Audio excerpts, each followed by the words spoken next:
Tuesday, February 12th. I at last found a young villager willing to guide me through the forest for payment. Wednesday, February 13th. Good God, what a sight to see! The stars seemed a rifle shot away. This place must be a window to some other dimension. This evening I will take my material. Thursday, February 14th. This child of 12 is remarkable. A great deal brighter and livelier than the village children, who seem a sorry lot. He held the torches while I drew new constellations upon the map, undoubtedly inaccurate, given the position of the river. I have named them Octopus, Stalker. They are quite frightening. I have noted the place. I'll be there when Halley's Comet passes, and then...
If the child was 12 years of age in 1834, he's 88 today.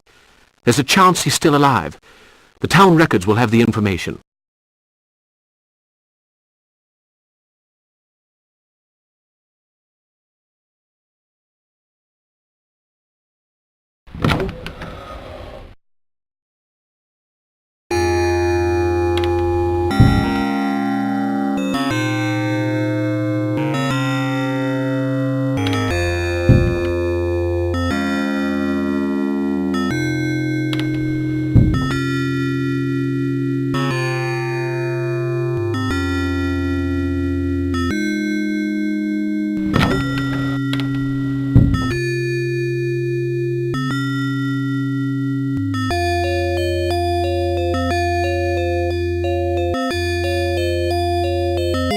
Be with you right away, sir.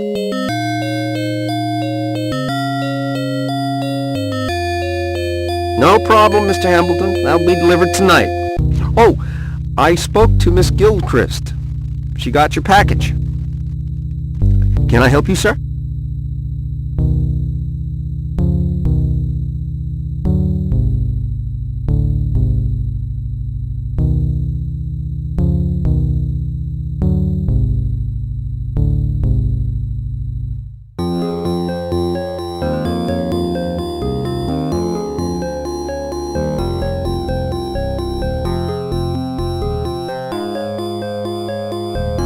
I'd like some photosensitive plates, please.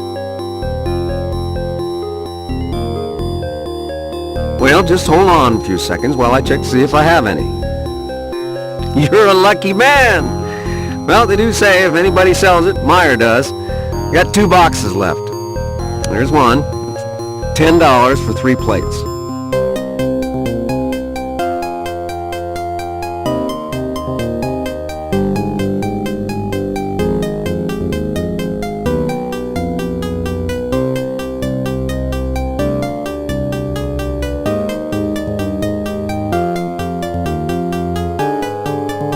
I'll take them.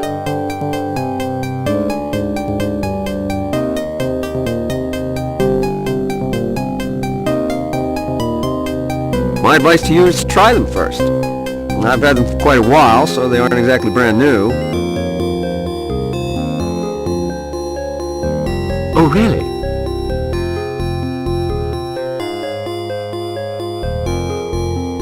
That's a fact. Daytime, night, outside, inside. What is it you're wanting to photograph?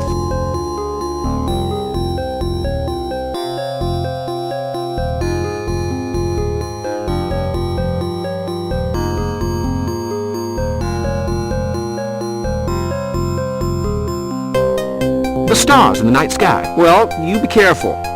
The emulsion's kind of old. Tell you what, you take a few shots of whatever you want to photograph and see what sort of results you get. If those plates aren't perfect, I'll give you your money back. And if they're okay, well, you can go back and buy some more.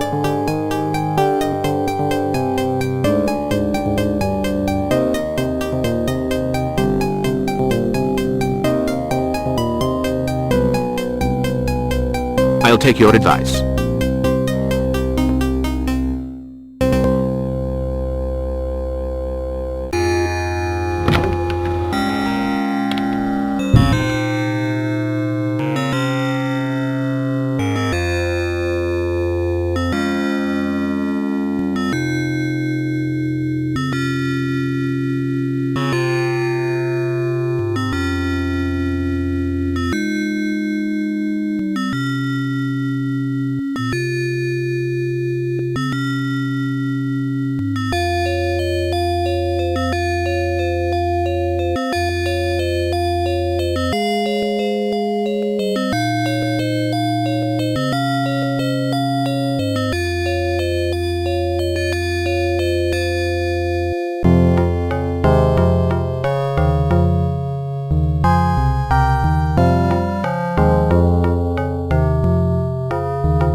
Good day, sir.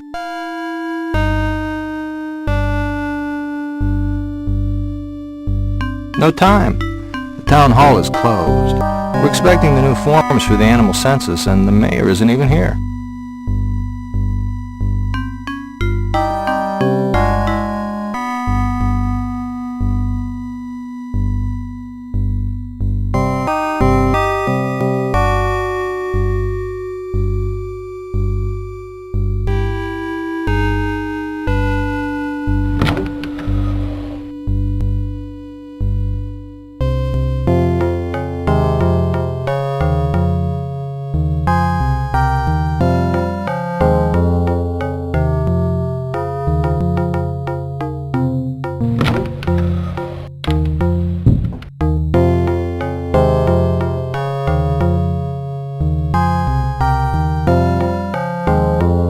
Good Lord, a page of Boleskin's writing.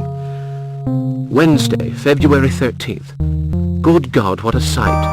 The stars were no more than a pistol shot away. That's curious. The word pistol has been crossed out and replaced by rifle. And a handwritten note. Truth sleeps beneath appearance. J. Keats. Interesting.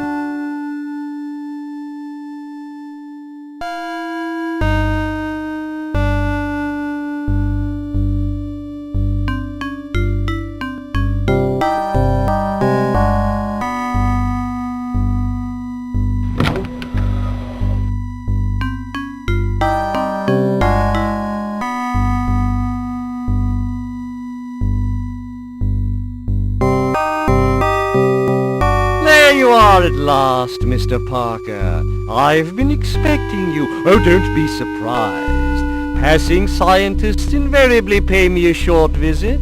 Of course, they're a rare breed around here now. Not like in the old days. But you don't want to hear all that. Allow me to introduce myself. Tobias John, keeper of the archives and records, at your service.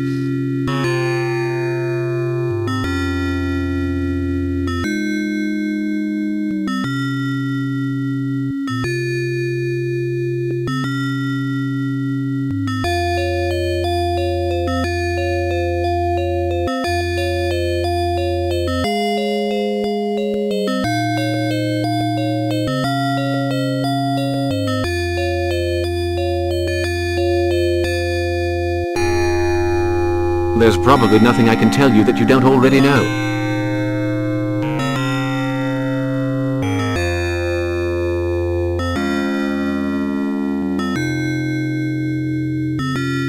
You're wrong, Mr. Parker. I may know your name and profession, but not the reason for your visit.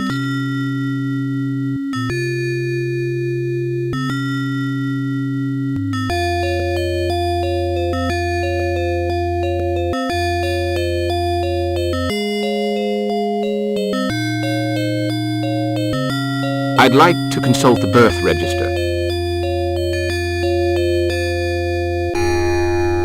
So your interests are not limited to the stars. I hope I may be able to quench part of your thirst for knowledge. But remember, there are more things in heaven and earth, Horatio. They're not dreamt of in your philosophy. Now who the devil wrote that?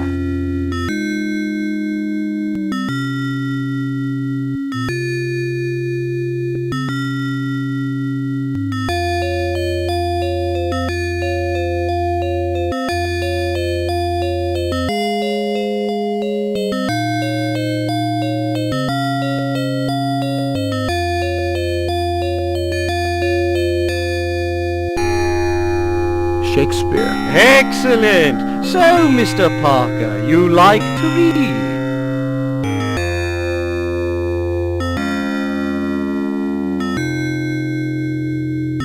I like nothing better than a good read. Books are my passion, Mr. Parker, my most precious companions. Silent, discreet, sometimes filled with mystery. I must let you get on with your work.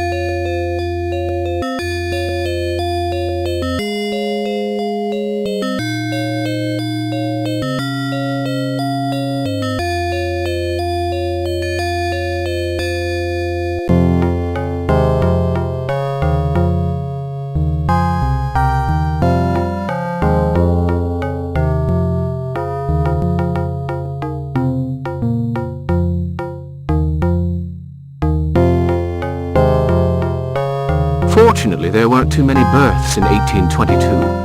According to the register, there are 3 still alive today. Curtis Hambleton, William Coldstone, Thomas Greenwood.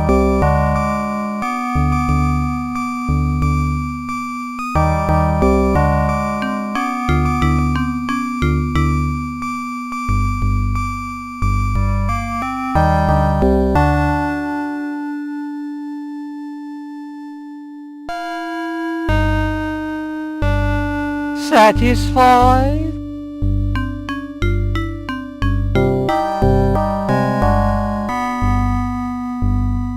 I believe I've found what I was looking for.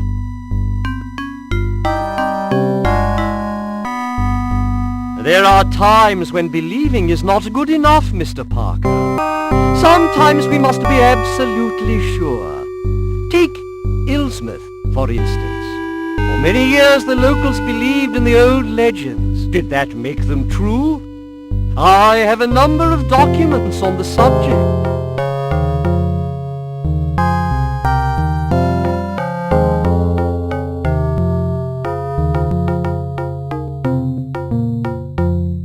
How fascinating. That's a subject I'm very keen on. My library is full of such material. And I'm not talking about a mere single room. Oh no! A lifelong study, you know. There are those who would dearly love to get their hands on some of those old papers, but they'll need to be smart.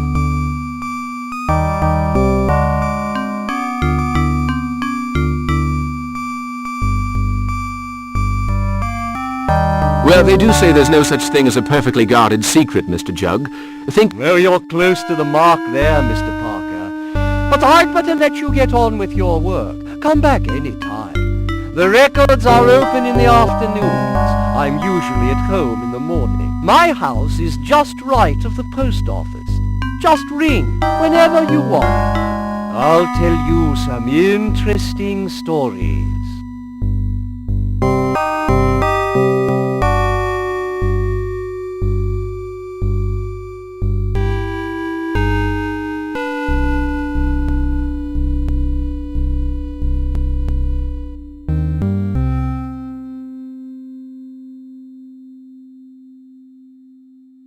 most interesting.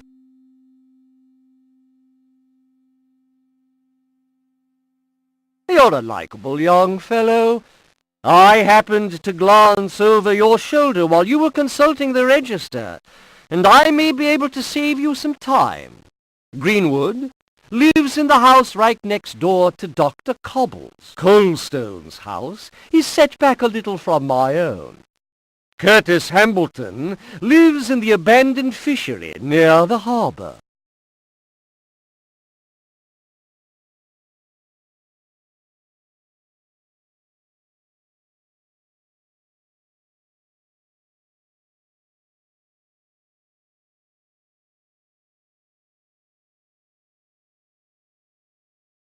I don't know how to thank you.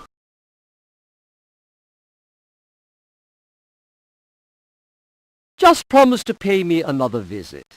Glad to have been of help. Oh, by the way, if you're interested in local history, take a look in the next room.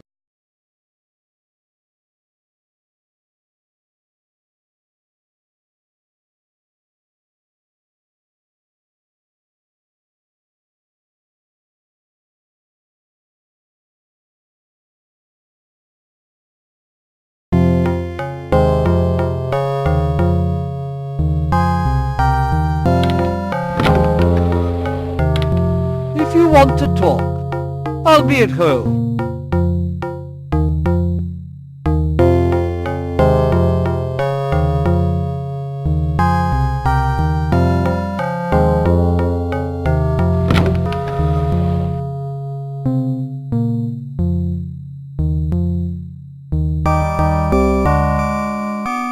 A pair of broken binoculars.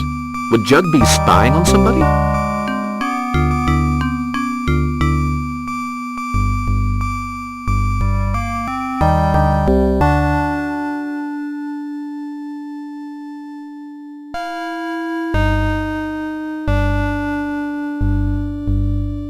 Monograph of Ilsmouth names by Tobias Jug. Let's have a look. No Parker.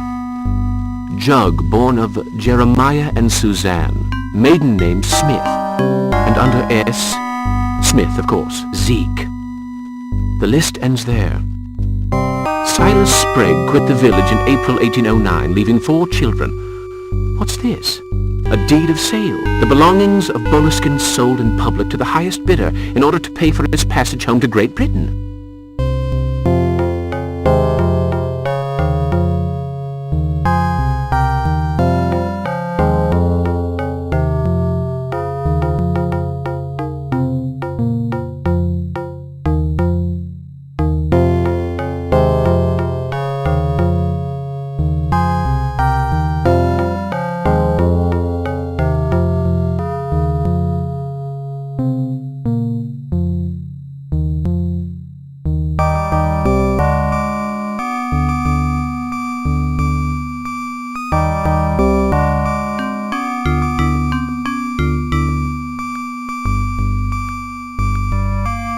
A pair of broken binoculars.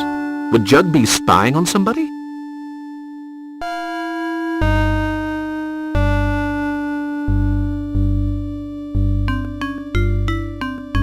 Papers of no interest.